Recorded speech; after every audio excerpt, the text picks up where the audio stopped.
ni titiwaay karayan. Ini madumi na muna yung tubig. Ayun.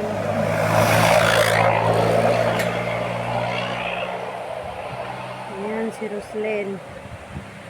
Ini nagmaya dagiti minuyungan. Nagmaya dagiti kayo.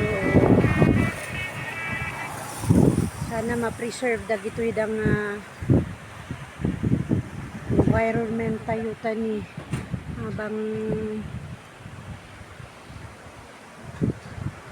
hanggang kalbuan unay tatlo. Ayun. Ayan. Ay, istigayang banbandan sa Kadanda? Pintukol. Ay, din tukol. So, anak mo na una rin taday nito na swimming pool na.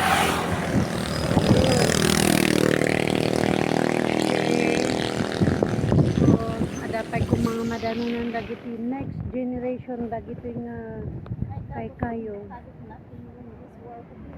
Siya nga road. Okay, thank you so much.